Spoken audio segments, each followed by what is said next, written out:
योग वासिष्ठ 106 दिन। विविध जन्म दशाम विविधाशयः समनुभय शारीर परंपरा सुखम अतिष्ठद असौ भृगुनंदनो वर नदी सुतते दृढ़ वृक्षवत। वशिष्ठ ने आगे कहा, शुक्र अपनी पूर्व पहचान पूर्णतः भूल चुका था। कुछ दिन इंद्र की सभा में बिताने के बाद शुक्र स्वर्ग में विचरण करने लगा और शीघ्र ही उसने उस अप्सरा का पता भी लगा लिया। जब दोनों ने एक दूसरे को देखा तो इनमें एक दूसरे को प्राप्त करने की इच्छा जागृत हुई। इच्छा की पूर्ति स्वर्ग की अपनी विशेषता है। जिस उद्यान में वे मिले थे, शुक्र के मन में इच्छा हुई कि रात का अंधेरा हो, फिर वहाँ अंधेरा हो गया। तब शुक्र उद्यान में स्थित विश्राम कक्ष में प्रविष्ट हुआ। उस अप्सरा ने भी उसका अनुसरण किया। अप्सरा ने अर्चना की, हे महाभाग, मैं तुम्हें पाने की इच्छा से पीड़ित हूँ। मेरी समझदारी नहीं बल्कि मंद बुद्धि ही मुझे यहाँ घसीट लाई है। तीनों लोकों का स्वामित्व भी अपनी प्रिय के संग के आगे तुच्छ है। अतः प्रार्थना है, मुझे अपने हृदय में स्थान दें। इतना कहते ही वह उसके वक्ष पर गिर पड़ी। शुक्र ने बहुत समय उस अप्सरा के साथ बिताया। इच्छा अनुसार स्वर्ग में भ्रमण किया।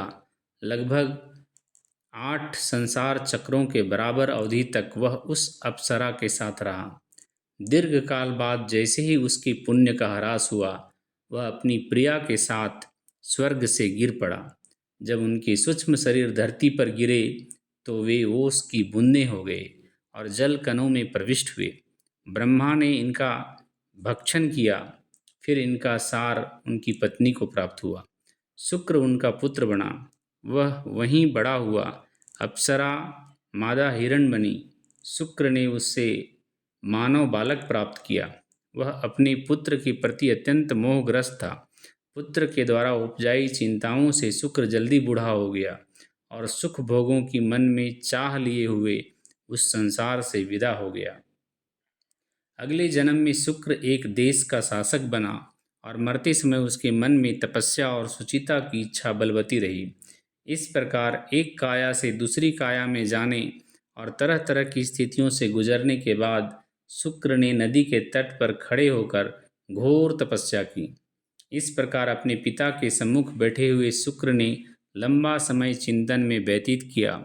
उसका शरीर अत्यंत सूख गया। इस बीच उसके अस्थिर मन ने उसे एक पर एक जीवन काल, जन्म और मरण, स्वर्गारोहण और धरती पर अवरोहण और तपस्वी के शांत जीवन के दृश्य दिखाए। वह इनमें इतना डूबा रहा कि उसे ये सब दृश्य वास्तविक प्रतीत हुए।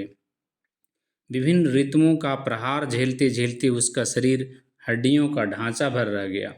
उसे देखने पर डर लगता था।